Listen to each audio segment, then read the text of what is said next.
విజయవాడ పశ్చిమ నియోజకవర్గం బీజేపీ అభ్యర్థి సుజనా చౌదరి గెలుపునకు ముస్లిం సమాజం కట్టుబడి ఉందని, భారీ మెజార్టీతో గెలిపించుకునేందుకు అందరూ ఇప్పటికే నిర్ణయం తీసుకున్నారని టీడీపీ ఏపీ మైనార్టీ విభాగం ప్రధాన కార్యదర్శి మహమ్మద్ పతావుల్లా తెలిపారు. భవానీపురం బీజేపీ ఎన్నికల కార్యాలయంలో పతావుల్లా మీడియాతో మాట్లాడారు. మహిళలతో సహా భారీగా ముస్లిం నేతలు ఈ సమావేశంలో పాల్గొన్నారు. ప్రలోభాలకు లోనైన కొందరు ఆసిఫ్ను భుజాన్న వేసుకొని మాట్లాడుతున్నారని అన్నారు. కార్పొరేటర్గా ఉన్నప్పుడు ముస్లింలకు ఆసిఫ్ ఏం చేశారని, మైనార్టీ కార్పొరేషన్ చైర్మన్గా ఉన్నప్పుడు ఎవరికైనా రుణాలు ఇప్పించారా అని పతావుల్లా ప్రశ్నించారు. బుగ్గకారు రెమ్యునరేషన్ కోసమే చైర్మన్ పదవి తీసుకున్నారని ఆరోపించారు. ఎన్నికల్లో కులాలు మతాల ప్రస్తావన తీసుకురావడం ఆసిఫ్కి తగదని అన్నారు. పశ్చిమానికి సుజనాను ఎంపీ అభ్యర్థిగా చిన్నీని భారీ మెజార్టీతో గెలిపించుకుంటామని పతావుల్లా అన్నారు. సుజనా చౌదరి కేశినేని చిన్ని గురించి నోరు జారి మాట్లాడితే ఆసిఫ్ నాలుగు కోస్తానని మైనార్టీ నాయకులు ఆశా హెచ్చరించారు. పేకాటలతో కాలం గడిపే ఆసిఫ్ ఎమ్మెల్యేకి తక్కువ, కార్పొరేటర్కి తక్కువ అని ఆశా ఎద్దేవా చేశారు. వెస్ట్లో సుజనాని 50,000 ఓట్ల మెజార్టీతో, చిన్నీని 3 లక్షల మెజార్టీతో గెలిపించుకుంటామని ఆశా ధీమా వ్యక్తం చేశారు. ఈ సమావేశంలో షేక్ బడే సాహెబ్, ఎండి మోదీన్, ఎండి నజీబ్, షేక్ ఇస్మాయిల్, షేక్ ఫక్రుద్దీన్, షేక్ జాన్ బాషా, సయ్యద్ ఇమ్రాన్ తదితరులు ఈ సమావేశంలో పాల్గొన్నారు. మిత్రులందరికీ స్వాగతం, సుస్వాగతం. ఈరోజు ఈ పత్రికా సమావేశం ఎందుకు పెట్టడం జరిగిందంటే, పశ్చిమ నియోజకవర్గంలో వైఎస్ఆర్సీపీ నుంచి పోటీ చేస్తున్న షేక్ ఆసిఫ్ అనే వ్యక్తి, ఆయన ఏం చేస్తాడో, ఆయనకు ఎందుకు ఓటు వేయాలో ఇది మాత్రం ఎక్కడా చెప్పకుండా సుజనా చౌదరి గారి మీద పడ్డాడు.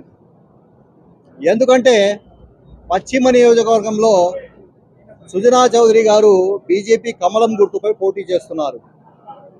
అతను ఈ బీజేపీ, ముస్లిం, హిందూ ఈ కులాలు మతాలను తెచ్చి అతను ఏం చేస్తాడో మాత్రం ఎక్కడా కూడా ఏ ప్రెస్ మీట్లో కానీ ప్రజల్లో తిరిగేటప్పుడు కానీ ఎక్కడా చెప్పట్లేదు. మాట్లాడితే బీజేపీ అభ్యర్థి మాట్లాడితే ఎన్ఆర్సీ అమలు చేస్తారు, 4% రిజర్వేషన్ తీసేసి, ఇదే తప్ప అతను ఏం చేయాలనుకుంటాడు పశ్చిమ నియోజకవర్గానికి మాత్రం ఎక్కడా కూడా చెప్పడం లేదు. 4% రిజర్వేషన్ మీద పోరాడే నాయకుడు నారా చంద్రబాబు నాయుడు గారని ఈరోజు ముస్లింలందరూ తెలుసుకున్నారు. ఇక మస్జిద్ ఇమాములకి గౌరవ వేతనం ఇచ్చిన నాయకుడు నారా చంద్రబాబు నాయుడు గారని ముస్లింలు ఒప్పుకున్నారు, ముస్లిం తెలుసుకున్నారు. ఇక నెంబర్ 1 మేనిఫెస్టో తెలుగుదేశం పార్టీ ఎన్డీఏది మేనిఫెస్టో రిలీజ్ అయింది. దాంట్లో ఇమాంలకు 10,000 రూపాయలు, మౌజన్లకు 5,000 రూపాయలు గౌరవ వేతనం ప్రతి నెల, మస్జిద్ మరమ్మతుల కోసం డబ్బులు కేటాయించటం, అలాగే ప్రతి మస్జిద్కు కూడా చిన్న మస్జిద్లకు ఎక్కడైతే ఇన్కమ్ లేదో వాళ్ళ మెయింటెనెన్స్కు 5,000 రూపాయలని చంద్రబాబు నాయుడు గారు ప్రకటించడం, అలాగే హజ్ యాత్రికుల కోసం 1,00,000 రూపాయలు ఎక్స్గ్రేషియా 1,00,000 రూపాయలు అని ప్రకటించడం ప్రభుత్వం తరఫున. ఇటువంటి అన్ని పథకాలు పెట్టుకుంటూ పోతే తర్వాత ముస్లింలకి 50 సంవత్సరాలు దాటిన తర్వాత పెన్షన్ అని ప్రకటించడం, ప్రతిదీ చూస్తే ఇక ముస్లిం సమాజం మొత్తం తెలుగుదేశం కూటమి వైపు ఉంది అని వీళ్ళకు తేటతెల్లం అయింది. ఇక ఏం చేయాలి అంటే సుజనా చౌదరి గారి మీద పర్సనల్గా మాట్లాడటం, సుజనా చౌదరి గారి మీద మాట్లాడటం, ఫైనాన్స్ విషయాలు మాట్లాడడం, ఆ విషయాలు ఈ విషయాలు. అసలు నేను వైసీపీ అభ్యర్థి ఆసిఫ్కి నేను ఒకటే అడుగుతున్నాను, నువ్వు ఏ పార్టీ నుంచి పోటీ చేస్తున్నావో ఆ పార్టీ మీ నాయకుడు క్యారెక్టర్ నీకు తెలుసా? మీ నాయకుడి మీద ఎన్ని కేసులు ఉన్నాయో నీకు తెలుసా? తెలియకపోతే ప్రజలను అడుగు, ప్రజలు చెప్తారు. ఈరోజు పశ్చిమ నియోజకవర్గంలో 32 కేసుల మీద బెయిల్ మీద తిరిగే దొంగ జగన్మోహన్ రెడ్డి. అతని పార్టీ నుంచి నువ్వు పోటీ చేస్తున్నావు. నువ్వు వచ్చి సుజనా చౌదరి గారి మీద ఈరోజు మాట్లాడుతున్నావు. పశ్చిమ నియోజకవర్గ ప్రజలు సుజనా చౌదరి గారికి ఓటు వేయాలని కులాలకు మతాలకు అతీతంగా, ప్రాంతాలకు అతీతంగా డిసైడ్ అయిపోయారు. ఎందుకు డిసైడ్ అయిపోయారంటే పశ్చిమ నియోజకవర్గం అభివృద్ధి చెందాలంటే ఇక్కడ సుజనా చౌదరి గారు గెలవాల్సిందే అని ప్రతి ఒక్కరూ, మహిళలు, పురుషులు ఈరోజు బాహటంగా మాట్లాడుతున్నారు. నిన్న నేను ఒక ఇంట్లో కూర్చొని మాట్లాడుతుంటే అక్కడ ఆ ఇంట్లో 6 ఓటర్లు ఉన్నారు, ముస్లింలు. దేనికయ్యా మీ ఓటు అంటే సైకిల్ అన్నారు. సరే, ఎమ్మెల్యే ఓటు దేనికంటే అక్కడ మేము కమలం గుర్తుకేస్తాం, సుజనా చౌదరి గారిని గెలిపించుకుంటా ఉంటాం జరిగింది. ఎందుకు మీరు సుజనా చౌదరి గారికి ఓటేస్తారంటే వాళ్ళు ఒకటే అన్నారు, మా ప్రాంతం పశ్చిమ నియోజకవర్గం పాత బస్తీగానే ఉండాలా లేకపోతే అభివృద్ధి చెందాలా? పాత బస్తీగా కాకుండా అభివృద్ధి చెందాలంటే మేము సుజనా చౌదరి గారిని గెలిపించుకోవాలని వాళ్ళు చెప్తే నాకు చాలా ఆశ్చర్యం వేసింది. అంటే ఈ పరివర్తన ఇది జనంలో వచ్చేసింది. సుజనా చౌదరి సుజనా చౌదరి సుజనా చౌదరి అని ఏ డివిజన్లో తిరిగినా కూడా సుజనా చౌదరి గారి పేరు, కేసినేని శివనాథ్ చిన్ని గారి పేరు వినిపిస్తుంది.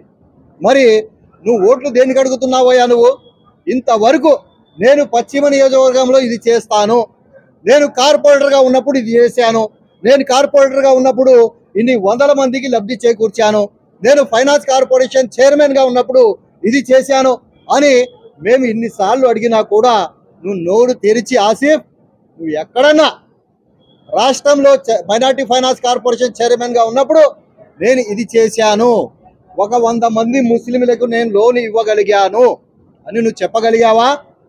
నువ్వు ఎక్కడా కూడా నీ నియోజకవర్గంలో నీ డివిజన్లో కూడా ఒక్కడిని కూడా నువ్వు లోన్ ఇప్పించలేకపోయావు.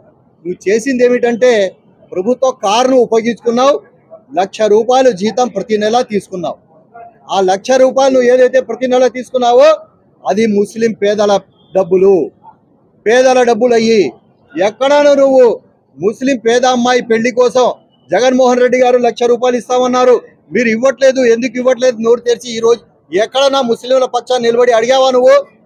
ఎక్కడా లేదు. ఈరోజు సుజనా చౌదరి గారు మా ముందుకు వచ్చి చెప్తున్నారు పశ్చిమ నియోజకవర్గ అభివృద్ధి నా బాధ్యత అని సుజనా చౌదరి గారు అంటున్నారు. పంజాబ్ సెంటర్ నుంచి గాంధీనగర్ వైపు ఫ్లైఓవర్ వేసే బాధ్యత సుజనా చౌదరి గారు, కేసినేని శివనాథ్ చిన్ని గారు ఈరోజు తీసుకున్నారు. మరి నువ్వేం చేస్తున్నావు? నీ డివిజన్ అది. అలాగే ఈద్గాలో ఏదైతే షాదీఖానా ఉందో దానికి 4 అంతస్తుల బిల్డింగ్ చేసి 2 అంతస్తులు షాదీఖానా, 2 అంతస్తులు ముస్లిం మహిళల కోసం స్కిల్ డెవలప్మెంట్కి అభివృద్ధి చేస్తానని ఈరోజు సుజనా చౌదరి గారు చెప్పారు.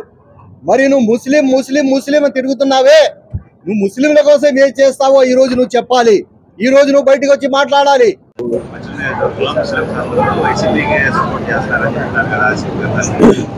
ఇక్కడ నిన్నో మొన్న ఒక మీటింగ్ పెట్టుకున్నారండి, ఒక ఫోటో రిలీజ్ చేశారు. వైసీపీ కార్యకర్త అతను జేఏసీ కన్వీనర్గా అతను ప్రకటించుకొని ఒక ఫోటో రిలీజ్ చేశారు. 50 ముస్లిం సంఘాలు వైసీపీకి సపోర్ట్ చేస్తున్నాయని మీరు మీడియాలో చూసి ఉంటారు. ఎవరైతే ఆ కార్యకర్త ప్రకటించాడో 50 సంఘాలని ఆ ఫోటోలోనే 24-20 మంది ఉన్నారు. మరి 50 సంఘాలు అంటున్నాడు ఆయన, ప్రెస్ రిలీజ్ ఇచ్చాడు. నేను ఒకటే అడుగుతున్నాను, విజయవాడ నగరంలో నువ్వు ఏదైతే జేఏసీ అంటున్నావో ఎక్కడైనా నువ్వు 200 మందితో మీటింగ్ పెట్టగలిగావా? ముస్లింస్తో వేలాది మంది ముస్లింస్తో మీటింగ్ పెట్టించిన వాళ్ళు ఈరోజు ఆ జేఏసీలో నీతో లేరు. ఇక్కడ అమన్ కమిటీ అని అహ్మద్ గారు అధ్యక్షుడిగా ఇక్కడ ఉన్నారు. ఆయన మీటింగ్ పెడితే వేలాది మంది వచ్చారు, వందలాది మంది వచ్చారు. మరి ఆయన ప్రకటించలేదే వైసీపీకి మద్దతని. మరి ఏ సంఘాలు నీకు ప్రకటించినాయి? అలాగే ముస్లిం ఐక్య వేదిక అని ఉంది, వాళ్ళు మీటింగ్ పెడితే వేలాది మంది వస్తున్నారు. వాళ్ళు ఏమైనా ప్రకటించారా మేము వైసీపీకి మద్దతు, ఆసిఫ్కి మద్దతు అని? వాళ్ళు ప్రకటించలేదే. ఆయన పేరేంటి? ముస్లిం ఐక్య వేదిక రహీం ఖాన్, సోదరుడు రహీం ఖాన్ అధ్యక్షుడు దానికి నగరానికి. ఆయన ఏమైనా ప్రకటించాడా? అలాగే ముస్లిం హక్కుల పోరాట సమితి అని ఫారూక్ షిబ్లీ ఆధ్వర్యంలో ఉంది, ఆయన మీటింగ్ పెట్టినా కూడా వందలాది మంది వస్తారు. ఆయన ఎక్కడన్నా ప్రకటించారా? మరి ఏ సంఘాలు నీకు ప్రకటించినాయి వైసీపీకి మద్దతు అని? ఇది కేవలం పేపర్ సంఘాలు, లెటర్ హ్యాడ్ పెట్టుకొని మా ఆ సంఘం ఈ సంఘం ఆ సంఘం అని. ఇంకోటి, ఈ సంఘాలకి నేను అడుగుతున్నాను, కరోనాలో ఈ సంఘాలు మీకు ఎక్కడైనా కల్పించినా విజయవాడ నగర ప్రజలకు? అస్లం అనే సామాజిక కార్యకర్త మర్డర్ జరిగినప్పుడు ఈ సంఘాలు ఎక్కడైనా మాట్లాడినా వచ్చి బయటకు వచ్చి అది ఆ మర్డర్ అది దానిపై ఎంక్వైరీ చేయండి అని వీళ్ళు ఎక్కడైనా చేసి వీళ్ళు వచ్చినాయా? ఎక్కడా రారు. ఈ సంఘాలని పేర్లు పెట్టుకొని లెటర్ హ్యాడ్లు పెట్టుకొని ఎలక్షన్ ముందు రావటం, 5 సంవత్సరాలు 365 రోజులు వీళ్ళు కనబడరు. కానీ ఎలక్షన్ వారం ఉందనగానే వచ్చి సజ్జల రామకృష్ణారెడ్డి గారు డబ్బులు ఇస్తే వీళ్ళు ఇక్కడ మీటింగ్లు పెట్టుకుంటారు. అలాగే నేను ఇంకోటి మీడియా ముఖంగా అడుగుతున్నాను, నిన్న తబ్లీగీ జమాత్కు చెందిన 2-3 ఉలమాలు దాంట్లో కూర్చున్నారు. ఆ ఉలమాలకి పేరు పెట్టి నేను ఈరోజు అడుగుతున్నాను, మీ తబ్లీగీ జమాత్ జాతీయ స్థాయిలో రాష్ట్ర స్థాయిలో వైసీపీకి కనుక మద్దతు ప్రకటిస్తే మీరు బాహటంగా చెప్పండి, మా తబ్లీగీ జమాత్ వైసీపీకి మద్దతు ప్రకటించి చెప్పండి మీకు దమ్ముంటే. అలాగే అహ్లే హదీస్ జమాత్కు చెందిన 2-3 ఉన్నారు దాంట్లో. నేను సూటిగా వాళ్ళకి అడుగుతున్నాను, అహ్లే హదీస్ జమాత్ రాష్ట్ర స్థాయిలో కానీ జాతీయ స్థాయిలో కానీ వైసీపీకి మద్దతు ప్రకటిస్తే మీరు బాహటంగా ప్రకటించండి, మేము ఒప్పుకుంటాం. వైసీపీకి మద్దతు అని మీరు బాహటంగా ప్రకటించండి. జమాతే ఇస్లామీ సంస్థ పెద్ద సంస్థ, అది ఎక్కడా మాట్లాడలేదు. అహ్లే సున్నత్ వల్ జమాత్ సంస్థ చాలా పెద్ద సంస్థ, అది ఎక్కడా మాట్లాడలేదు. తబ్లీగీ జమాత్ మాట్లాడలేదు, జమియతే ఉలమా మాట్లాడలేదు, అహ్లే హదీస్ రాష్ట్ర స్థాయి కానీ జాతీయ స్థాయి కానీ మాట్లాడలేదు. కేవలం ప్రలోభాలకి గురై ఇక్కడ ఒక్కొక్క జమాత్లో 2-3 కూర్చోవటం మా సంస్థలు సపోర్ట్ అని తెలియజేస్తున్నారు. మీకు దమ్ము ధైర్యం, మీ నిజాయితీ పరులైతే జమియతే ఉలమా లెటర్ హెడ్ చూపించండి, అహ్లే హదీస్ జాతీయ స్థాయి లెటర్ హెడ్ చూపించండి, జమాతే ఇస్లామీ లెటర్ హెడ్ చూపించండి, అహ్లే సున్నత్ వల్ జమాత్ లెటర్ హెడ్ చూపించండి, నేను ఒప్పుకుంటానని తెలియజేస్తున్నాను. ముస్లిమ్స్ అందరూ కూడా ఎవరు సపోర్ట్ చేయలేదు, మీరు ఒక్కలే చెప్పుకొని తిరుగుతారని చెప్పి ఆసిఫ్ అన్నారు. ఇప్పుడు వీళ్ళందరూ ఎవరు ఒకసారి చూపించండి, వీళ్ళందరూ ఎవరు? ఆసిఫ్కు దమ్ముంటే ఇంతమందిని కూర్చోబెట్టుకొని మాట్లాడమనండి ముస్లింలతో, నేను ఛాలెంజ్ చేస్తున్నాను. వీళ్ళందరూ ఎవరు? ఏక్ మినిట్ వీళ్ళందరూ ఎవరు? ముస్లింలు కాదా? లేదు, లాస్ట్ రోజు ర్యాలీ తీద్దామంటే చెప్పు, నీకు దమ్ముంటే ముస్లింలతో నువ్వు నేను తేల్చుకుందాం. అందరికీ నమస్కారం. మరి ఈరోజు పశ్చిమ నియోజకవర్గంలో సుజనా చౌదరి గారి ఆఫీసులో ప్రెస్ మీటు మైనారిటీ సోదరులతో సహా అందరం కూర్చుండడం జరిగింది. ఎందుకంటే ఒక బఫూన్ గాడు, బఫూన్ అనేవాడు ఎవరంటే పశ్చిమ నియోజకవర్గంలో కార్పొరేటర్కి ఎక్కువ ఎమ్మెల్యేకి తక్కువ ఉన్నవాడు ఆసిఫ్. వాడు సుజనా చౌదరి గురించి మాట్లాడుతున్నాడు. అరే బాబు, నీకు ఒకటే హెచ్చరిస్తున్నావు, నీకు మొన్న కూడా చెప్పాను, సుజనా చౌదరి గారు వేసిన చెప్పులు ఖరీదు కూడా నీ బొత్తు ఉండదు అని. నువ్వు సుజనా చౌదరి గురించి మాట్లాడుతున్నావంటే నీ పక్కన ఇంకో బఫూన్ గాడు ఉన్నాడు. ఆ బఫూన్ గాడికి కూడా చెప్తున్నావు, 2014లో సీటు రాపోతే ఢిల్లీకి వెళ్ళి కూర్చొని సుజనా చౌదరి దగ్గర కాళ్ళ దగ్గర కూర్చొని బీఫామ్ తెచ్చుకున్న వాడికి చెప్పు. మేము ఇంకోటి మాట్లాడుతున్నాం, ఇవాళ ప్రజలంతా ఒకటే అంటున్నారు, డెవలప్మెంట్ అంటే నారా చంద్రబాబు నాయుడు గారు. ఇవాళ పశ్చిమ నియోజకవర్గంలో అభివృద్ధి కావాలంటే సుజనా చౌదరి గారికి కావాలా? సుజనా చౌదరి గారు అంటే ఒక బీజేపీకి ముద్రేసిన మనిషి కాదు, ఒక టీడీపీకి ముద్రేసిన మనిషి కాదు, ఒక డెవలప్ చేసిన మనిషి అని. ఆ మనిషికి అలా మేము ప్రతి ఇంటికి తిరుగుతున్నాం, వాళ్ళు ఒకటే అంటున్నారు, ఈ ఆసిఫ్ గారు మాకు వచ్చి ఓటరేయడానికి హక్కు కూడా లేదంటున్నారు. ముందు వాళ్ళకి మహిళలకి సమాధానం చెప్పని ఆసిఫ్ అడుగుతున్నాం. ఇంకోటి అంటున్నాడు, బీజేపీ వాళ్ళతో పాటు తిరుగుతున్నామని. అరే బాబు, నువ్వు ఏం చేస్తావు? నీ బోరుల్లో డబ్బు తెచ్చి నువ్వు తాగట్లేదా? నువ్వు మనుషుల్ని కూర్చోబెట్టి ప్యాకెట్లో ఆడిపించలేదా? నువ్వు ఒక ముస్లిం సమాజం అని చెప్తున్నావా? నువ్వు ఒక ముస్లింస్ అని మాట్లాడుతున్నావా? నీకు నైతిక అర్హత లేని వాడివి.